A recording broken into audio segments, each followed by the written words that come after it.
When Warden Evelyn Caldwell opened the envelope, there was no name, just a confession and a threat. By the time she read it, it was already too late. The letter was written in blocky, rushed handwriting, as if whoever held the pen had done so with shaking hands, or maybe not hands, maybe rage. It was sealed with blood, actual blood, and beneath the ink, beneath the dried smear, a single sentence. "You let me in. Now you can't shut me out." Hours later, she was dead. But let's rewind. A month earlier, Caldwell was celebrated for reducing inmate violence by 36%. She'd earned 2 commendations, mentored young officers, ran a literacy program out of Cell Block C. To her colleagues, she was the one person who could walk into a cell of 10 armed men and walk out with respect. But there's something no one noticed, not at first. Inmate Narborough 8132, Marcus Traylor, never raised his voice, never skipped medication, never caused problems. On paper, he was ideal, too ideal. Caldwell never called him by number. She called him Marcus. And in surveillance footage pulled weeks after her death, there's a clip. She smiles. He says something. She laughs. They're alone. That footage, it should never have existed. Cameras in that wing had been down for maintenance that week. The audio log? Missing. In fact, by the time anyone started asking questions, by the time Caldwell's body was found just outside State Route 9, Marcus was already being moved to another facility. No one knew why. What followed was a chain of events so carefully laid out, so deeply concealed, that even the people closest to Caldwell didn't see it happening until it was over. This isn't just a story about betrayal. It's about how trust, when placed in the wrong hands, can become a weapon. And how love, if that's what this was, can kill you before the poison even sets in. Because Caldwell wasn't just murdered, she was hunted. On the surface, the relationship was professional. A prison warden, disciplined, composed, the face of authority, and an inmate with a calm demeanor and clean record. But zoom in, frame by frame, and you start to see it. A slight tilt of the head, a pause too long. A glance not meant for anyone else to see. This wasn't just protocol. It was something else. Warden Evelyn Caldwell, 42, former Marine, now the highest-ranking official at Oak Hills Correctional Facility. Widely respected, private. She lived alone in a 2-bedroom apartment 11 miles from the prison gates. No record of personal misconduct, no warnings, not even a parking ticket in the last decade. She ran her prison like a tight ship, and she did it well. Until she didn't. Then there was Marcus Traylor, inmate number 81432, convicted in 2011 for armed robbery and attempted manslaughter. 10-year sentence, clean behavior record, enrolled in every rehabilitation program offered, GED within 14 months, volunteer librarian by year 2. He wasn't feared, he was liked. Even the guards said it. Smart guy, kept to himself, polite. But when Caldwell was found, lifeless, with signs of asphyxiation and traces of antiretroviral medication in her bloodstream, those perceptions started to change.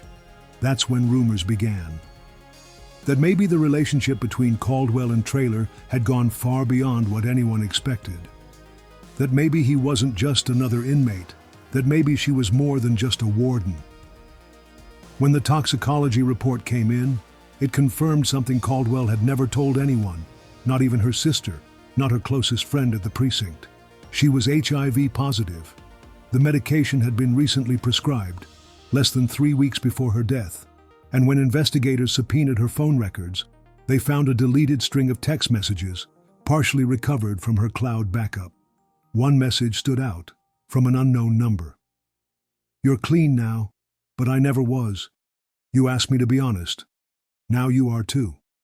At that point, the theory shifted, from scandal to something else entirely, because this wasn't about a forbidden romance. This wasn't just about a secret. It was about manipulation, about control, and it raised more questions than answers. Did Caldwell willingly enter into the affair, or was she groomed? Was Traylor acting alone, or was there someone else involved, another officer, another inmate?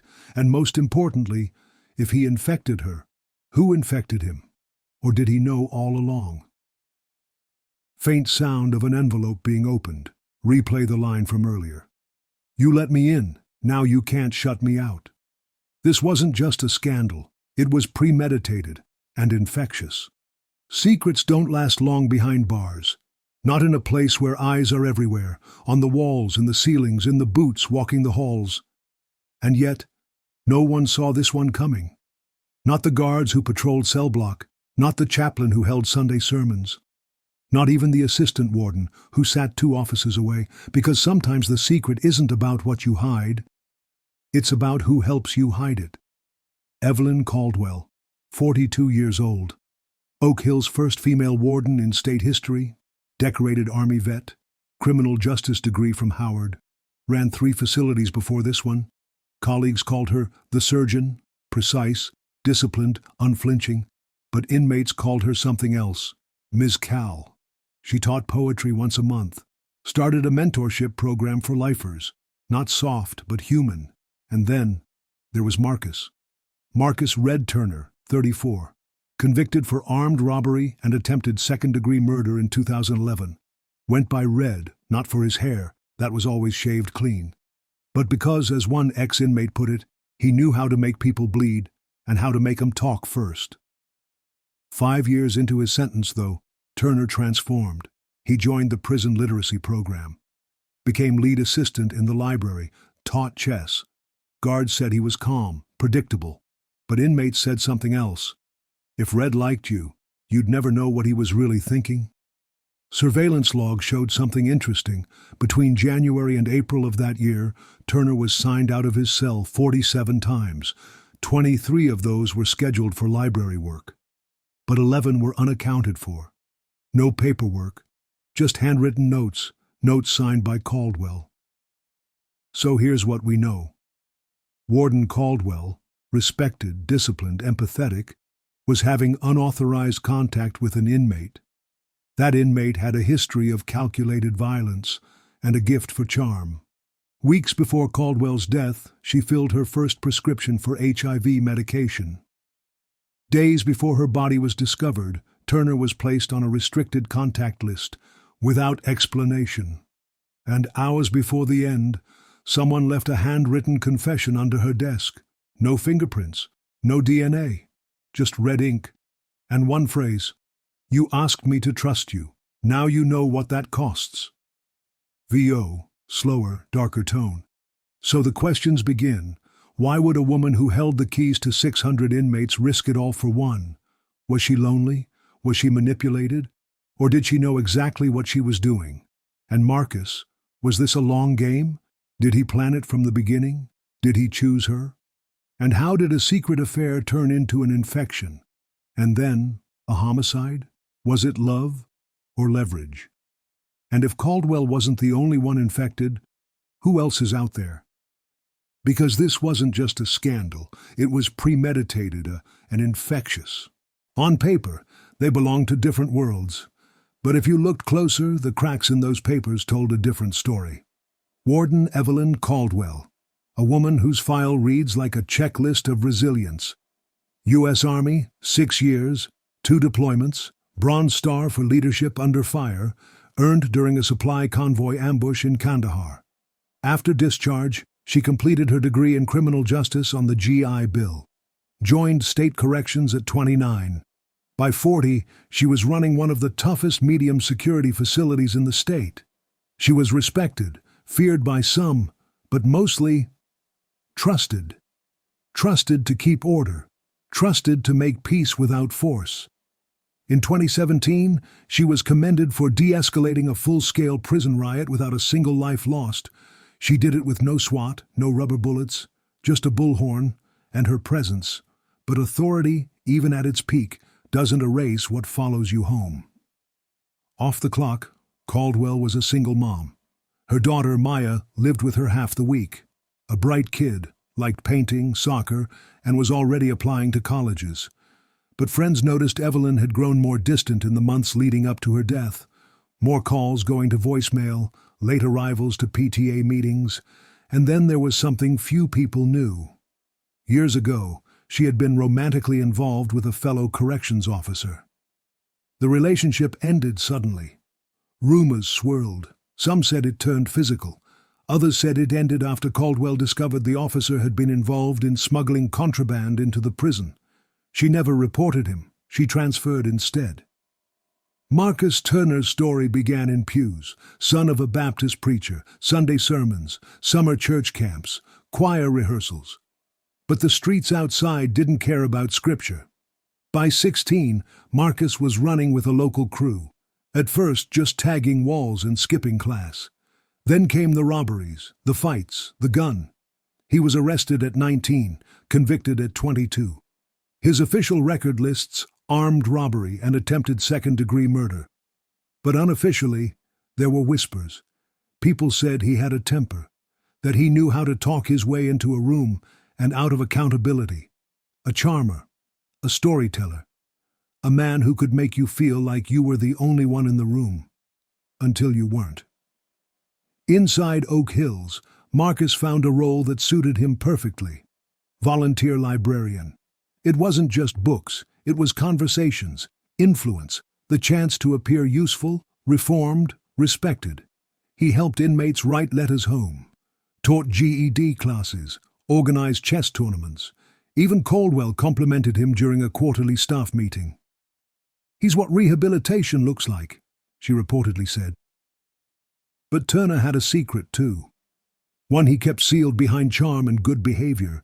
He'd been diagnosed HIV positive 6 months before entering Oak Hills. The result of what he once described in a letter as a mistake that started with a smile. The court never saw that letter, but someone else did. Turner wrote frequently to his daughter, called her Lil M, said he was proud she'd made honor roll, that he was reading To Kill a Mockingbird again, because she said it was her favorite. The letters were carefully worded, spell-checked, poetic even, but then there was one letter, never sent, found tucked inside the Count of Monte Cristo in the prison library. It wasn't addressed to his daughter. It didn't have a name at all. But the closing line read, "You're the first person who looked at me and didn't see a cage. I want to be yours, no matter what I carry." No one can say exactly when it began, but there was a moment, caught on a grainy corner camera, just a touch, brief, innocent enough to ignore, but long enough to notice. And when she did move, she smiled. Some say Caldwell was seduced. Others say she crossed the line all on her own. And then there are those who wonder, it didn't happen all at once. It never does. It began with words, long discussions about Dostoevsky, Baldwin, and prison reform. Caldwell believed rehabilitation started with trust. Turner gave her just enough of it. She started volunteering for extra shifts, night rounds, special inspections. But those shifts didn't always make it into the system, and some cameras, especially those near the library, went dark more than once. You ever feel like you're not even in your body anymore? Like you're doing all the right things, saying the right words, but you're just waiting for someone to see you? Every day. At first, no one noticed, but staff would later recall subtle changes. Caldwell started wearing makeup, nothing dramatic, just different. She took longer lunch breaks, began logging certain inmate files herself. There were nights they shared more than words, nights she let him sit in her chair, nights that blurred the line between authority and need. Then came the test. Positive? She collapsed during a random inspection. EMTs said it was dehydration, exhaustion. But she knew the truth. She began to pull away, reassigned him from the library, froze the night visits, denied his request for early review. That's when the letters started. No signature, no proof, but she knew exactly who wrote it. Then she vanished. For 24 hours, Evelyn Caldwell, veteran warden, mother soldier, was gone. No messages, no calls, just her car, still warm, still running, parked outside the staff exit gate, with her ID badge still hanging from the rearview mirror. But this wasn't just a scandal. It was premeditated and infectious. At 7:14 a.m., the facility was placed on lockdown. No one in, no one out. Evelyn Caldwell was still missing, and inside those walls, trust had already collapsed. An internal task force was assembled within the hour. Caldwell's office was sealed off, every digital record reviewed, but someone had already cleaned house. Emails, chat logs, digital authorizations, gone, wiped between 2 and 3 a.m., just before her car was found. Marcus Turner's cell was searched. Hidden beneath the foam of his mattress, a burner phone, no SIM, no recent messages. But forensic tools revealed deleted calls, all placed to one number, registered to Evelyn Caldwell's personal phone. Bones. They was in love. Everybody knew. He said she was going to take him out of here. Said if she didn't, he'd take care of it himself. 2 days after Caldwell's disappearance, detectives traced her last phone ping. It came from a dead zone, 15 miles out, near a former correctional farm. They searched the area, and at the base of a ravine, wrapped in a prison-issued sheet, was Evelyn Caldwell. Time of death, between 3 and 4 a.m. Cause, manual strangulation. Within hours the media descended. The headlines weren't kind. Lover Warden. Prison scandal of the year. Infected with love. Public pressure mounted. The Department of Corrections suspended 5 staff, launched a parallel investigation, and ordered that Turner be moved to solitary. Then came the twist. Another inmate, Thomas Kelly, confessed. It was me. I did it. Just give me the deal. I'll testify. But his DNA didn't match. His timeline was impossible, and his motive, reduced sentence in exchange for cooperation. This isn't just about a forbidden affair. This is about the rot inside our prisons. Who's watching the watchers? Evelyn's funeral was closed casket.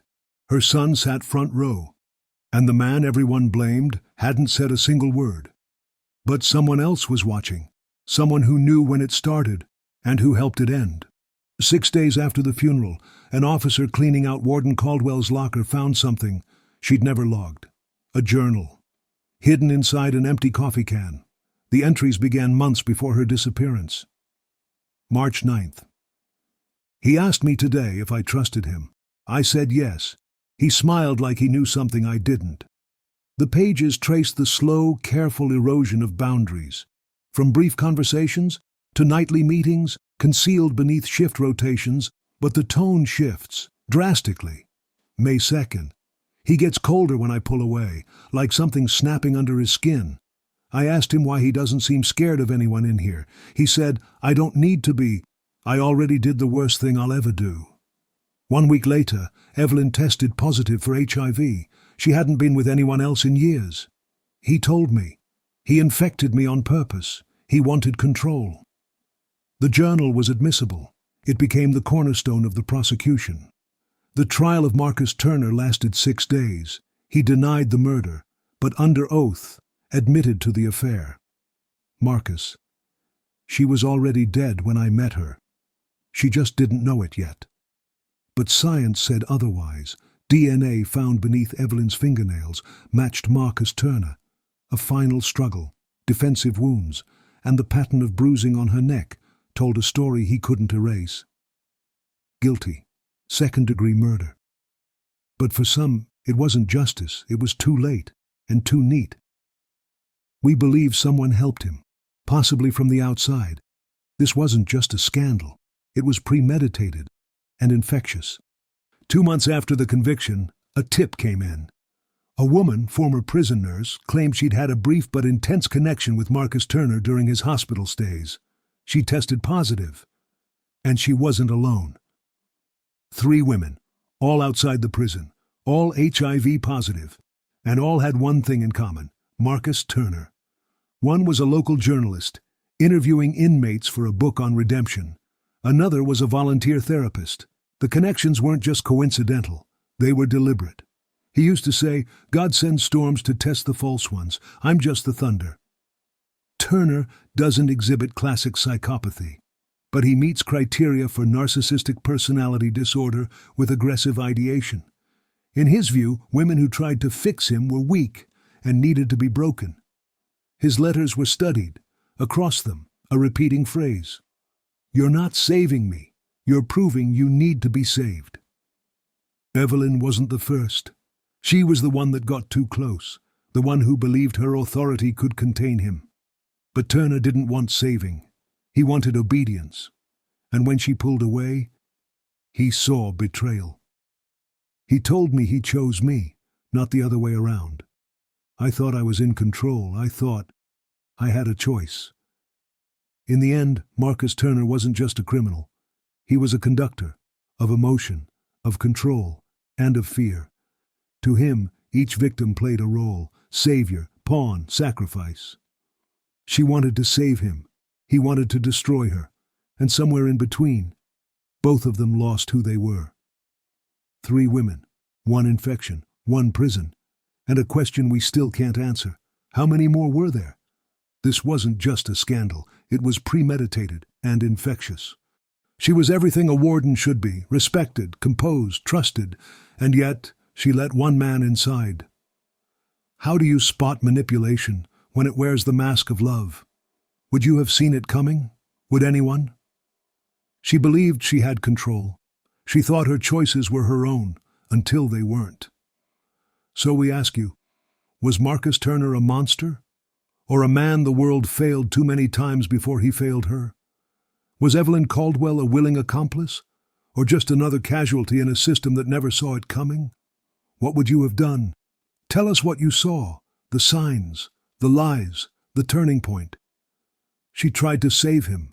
He tried to own her.